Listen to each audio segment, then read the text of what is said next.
我也好久没吃饭了，一天就是困得也没钱的。自己不上班了？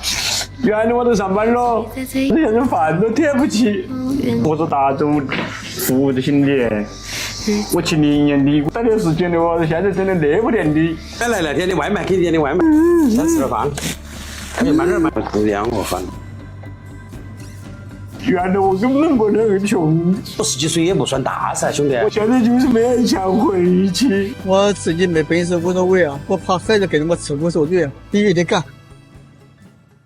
大家好，欢迎来到看大陆节目，我是美玲。中国经济不断恶化，各行各业的人们都在感慨今年的钱是越来越难赚了。我们来一起看几段视频。4月份一共30天，我就休了1天，不多吧，上了29天。发工资了4326，然后我赔钱赔了200，到手4100。唉，现在钱太难挣了。我一个送外卖的，现在3个平台换着跑，一天撑死了也就跑200出头。中午也不敢下馆子，就回家煮碗挂面，冰箱里面2个小青菜往里一扔，成本最多5块钱。如果说你出去吃，随便一个盖饭加1瓶水，没有个20-30是拿不下来的。2025年的7月，在重庆凌晨3点的街头，一名外卖小哥在电闪雷鸣中送外卖。我们来一起看一下。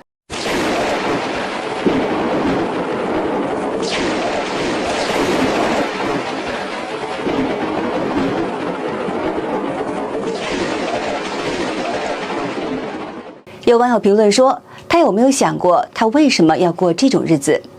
今年的7月13号，湖南京东外卖小哥摔倒在马路上，崩溃大哭。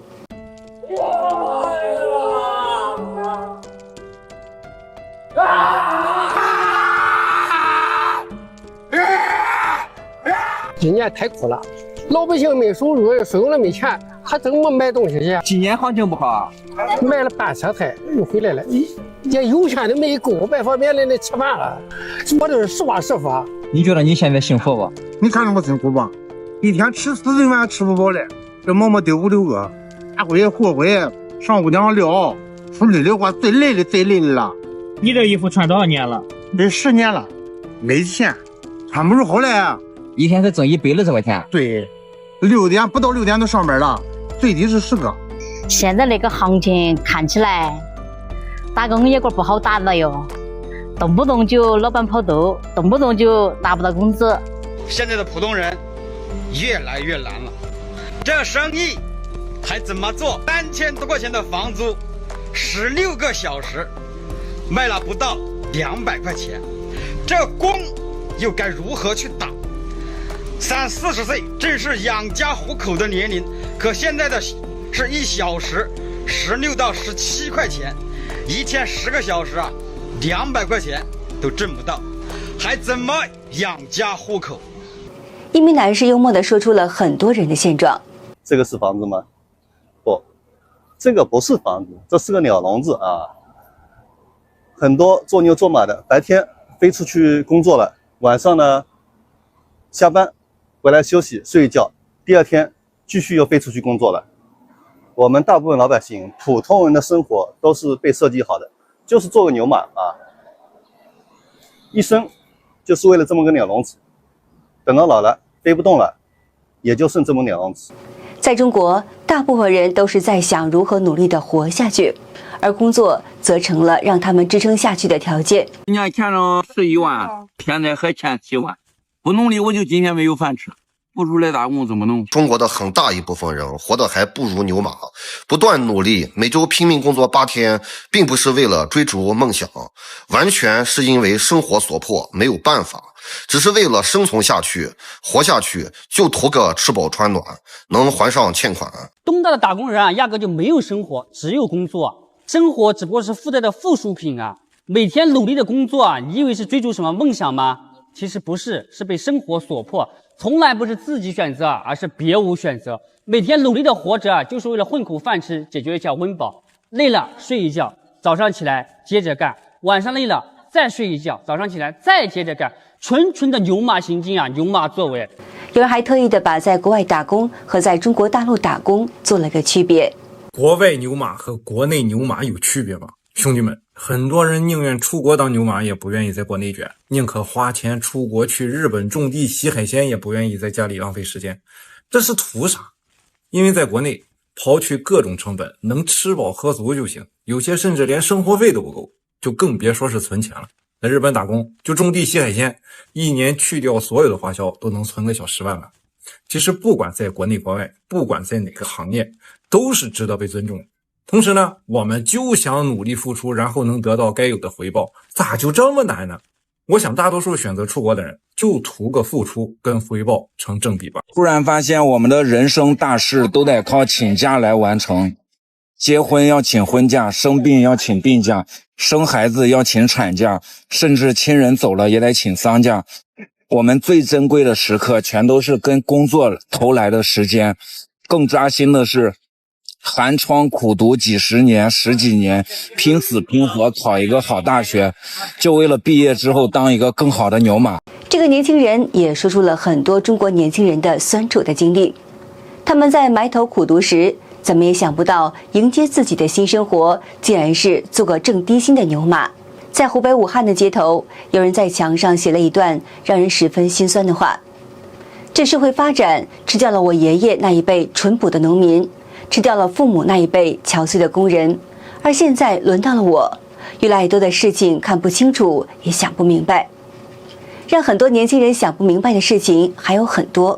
7月12号，广东深圳一家招工现场让网友感慨：祖国的花朵，学生补课300块1个小时，出来当牛马才9块钱1个小时。重申一遍啊，9块啊，9块钱1个小时。重申一遍啊，9块啊，9块钱1个小时。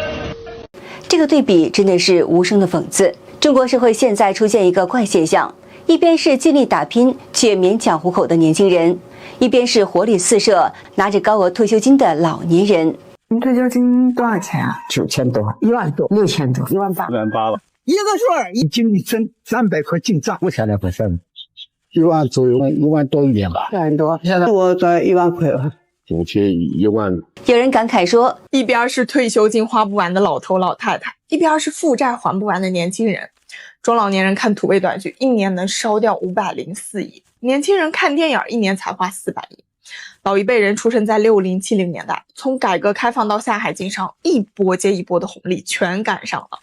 再看看我们，挤破脑袋考上大学，结果发现出来挣的还没有人家1个月的退休金多。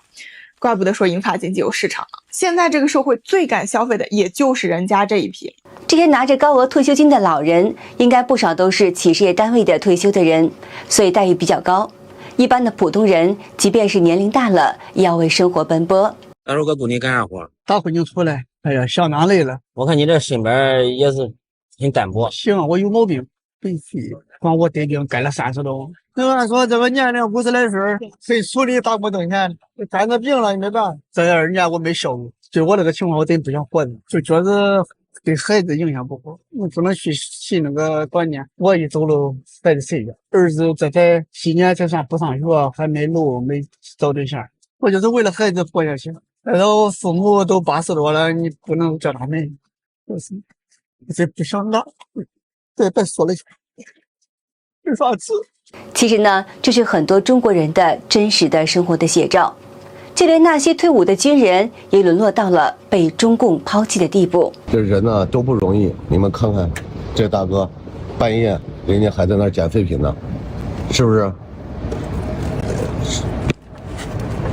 这个大哥是退伍军人啊，退伍军人是吧？啊，对。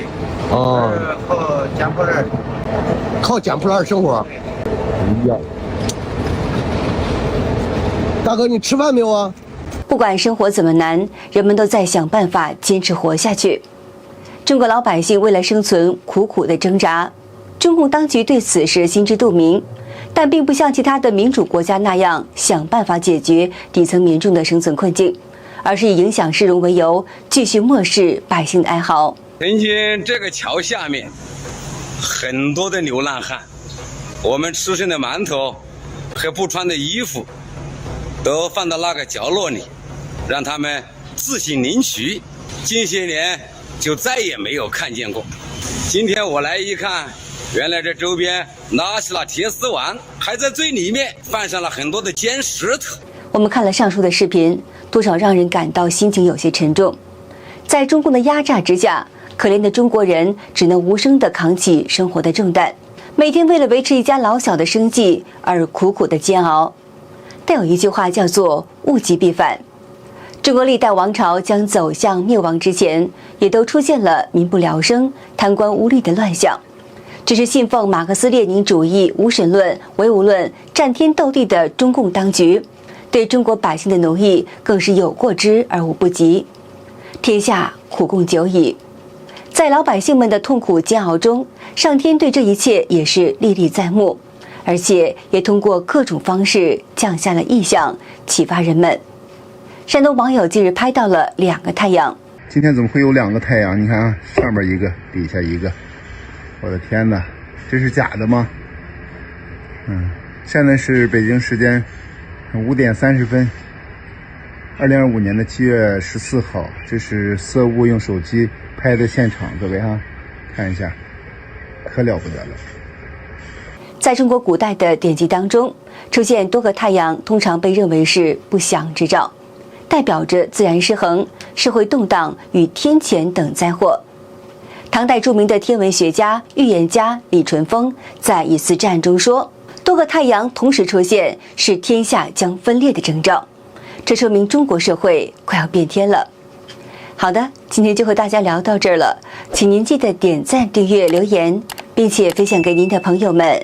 感谢您的支持，我是美玲，我们下期节目再见。